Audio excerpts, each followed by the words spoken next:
චුට්ටක් මම මේ කියන කතාව හැමෝම අහන්න ඕනි. අහලා බලලා ඔයාලා වටිනවා කියලා හිතනවා නම් මේ කතාව හැමෝටම අහන්න ෂෙයා කරන්න. මගේ කතා අහලා එක අම්මා කෙනෙක් මට කෝල් එකක් ගන්නවා පිටරට ඉඳලා, මැද පෙරදිග ඉඳලා. ඒ අම්මා මට කියනවා පුතේ මං අවුරුදු 10ක් දැන් රට ගෘහ සේවයේ නිරත වෙලා ඉන්නේ. මට දරුවෝ දෙන්නෙක් ඉන්නවා. ඒ දරුවෝ දෙන්න නිකමටවත් මට කෝල් එකක් ගන්න නැහැ මගේ සැප දුක අහන්න. මං උන්නද මලාද කියලාවත් හොයලා බලන්න මගේ දරුවෝ දෙන්න මට කෝල් එකක් ගන්නෙ නැහැ. හැබැයි මං පඩි ගන්න දවසට මට කෝල් එකක් ගන්නවා මේ සල්ලි දාන්න නැද දැම්මම අතේ සල්ලි නැහැ ගෙදර වියදමටවත් සල්ලි නැහැ කියලා. ලැජ්ජයිවා. ඒ අම්මා අවුරුදු ගාණක් අවුරුදු 10ක් දුක් මහන්සියෙන් හම්බ කරපු එක රුපියලක්වත් ඒ අම්මා ගතේ නැල්ලු දැන්. දරුවන්ටම දීලා. කොච්චර දුන්නත් දරුවෝ කියන්නේ උඹ අපිට මොනවද කරලා තියෙන්නේ? අම්මට කතා කරන්නේ උඹ කියලා. උඹ අපිට මොනවද කරලා තියෙන්නේ කියලා අහනමලු.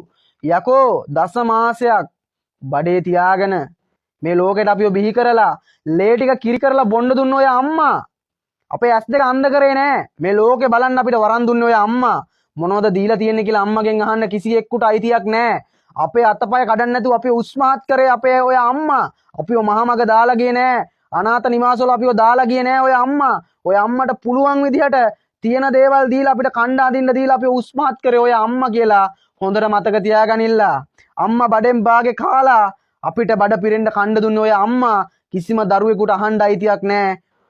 උඹලා අපිට මොනවද කරලා තියෙන්නේ කියලා අම්මගෙන් නම් ඒ වචනේ අහන්න එපා කවදාකවත්. තාත්තගෙන්වත් අහන්න එපා ඒ වචනේ කවදාකවත්. මොකද ඒ දෙමාපියොන්ට පුළුවන් විදිහට අපිට කණ්ඩ බොන්න අදින්න දුන්න අපේ අතපය හතර කඩන්න නැතුව.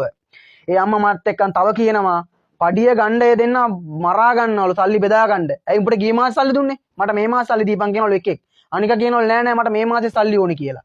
අම්මව මැද පෙරදිගට විකුණලා කණ්ඩ තරම් කාලකන්ණි අපතේ මේ රටේ ඉන්නවා.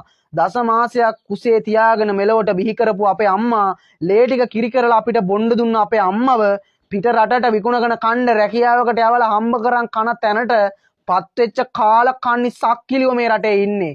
ආන් වගේ කාලකන්ණින්ට පේන්න මේ වීඩියෝ එක ෂෙයා කරන්න ඔයාලගෙන් මං ඉල්ලන්නේ. මට ප්‍රසිද්ධ වෙන්න නෙමේ කාලකන්ණි බල්ලොන්ට රිදෙයි බණිනෙවුම් බැනපල්ලා මම මේ ඇත්ත කියවුවේ. ඒ අම්මා ඊටාම දුක්බරව මාත් එක්කන් ඒ කතාව කියවුවේ යකෝ. ලැජ්ජයි. ඇත්තටම ලැජ්ජයි. මේ කෙල්ලෝ කොල්ලෝ දෙපාර්ශ්වයේම වර්තමාන වෙනකොට අම්මව එක්ක ගාමට අරිනව නැත්තම් රස්සාවකට අරිනවා. සමහර කොන්දපණ නැති පිරිමි වගේ නිකන්. ගෑණිව රට ඇරලා කනවා නැත්තම් ගෑණිව ගාමට ඇරලා කනවා. යකෝ මං හිතුවේ මේ පිරිමි විතරයි කියලා නෑ බලද්දි ළමයිනුත් එහෙමනේ බං. යකෝ අම්මට ආදරය කරපන් තාත්තට ආදරය කරපන්. ඔය මිනිස්සු අපිත් එක්ක මහ ලොකු කාලයක් ජීවත් වෙන්නේ නෑ. මැරුණට පස්සේ මේ මිනිස්සු ගැන හූල් ඉඳලා වැඩක් නැහැ. ඉන්නකම් අම්මට තාත්තට සලකන්නේ නැතුව මැරුණට පස්සේ දනට පිනට පින්දහම් කරලා වැඩක් නැහැ යකෝ. 7 දවසේ දානේ 3 මාසේ දානේ අර මාසේ දානේ කියලා අම්මට තාත්තට දානමාන දීලා වැඩක් නැහැ. ඉන්නකම් සලකපල්ල අම්මට තාත්තට. කණ්ඩ බොණ්ඩ අදින්න Tamanට තියෙන විදිහට පුළුවන් විදිහට ශ්‍රමයෙන් හරි අම්මට තාත්තට සලකපල්ලා. තේරුණාද?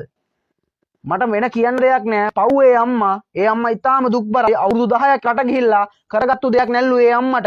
ඒ අම්මගේ තාත්තා, ඒ කියන්නේ යාගේ ස්වාමි පුරුෂයා මැරිලා. මැරුණාට පස්සේ දරුවෝ අම්මව රටපටවලා උන්ගේ ගෙවල් දොරවල් හදාගෙන උන්ගේ දරුවන්ට කණ්ඩ බොන්න අදින්න දෙන්නෙත් අම්මා රටින් එම සල්ලි වලිල්ලු. මොකද්ද බං ඔය ලැජ්ජ නැති වැඩේ? කාලකන්ණි වැඩ කරන්න එපා. මට ඒ අම්මගේ නම ගම විස්තර කියන්න බෑ. මොකද ඒ දරුවෝ අම්මව ලංකාවට ගෙනලා මරලා දායි. එතකොට අම්මගෙන් හම්බ කරගෙන කන්න කොන්දපණ නැහැ කියන්නේ. ඔවුන් කෙලින්ම අම්මව මරලා දානවා අම්මා උන්ට කන්න අදින්න දුන්නේ නැත්තම්. ඒ හින්දා මට අම්මගේ නම ගම විස්තර කියන්න බෑ ඔයාලට. වටිනවා නම් මේ වීඩියෝ එක ෂෙයා කරන්න. ඇත්තටම කාලකන්ණි තිරිසන්නු වෙන්න එපා අම්මගෙන් හම්බ කරන් කන්න තරම්. ලැජ්ජයි. ඇත්තටම ලැජ්ජයි මේ ශ්‍රී ලංකාව ගැන.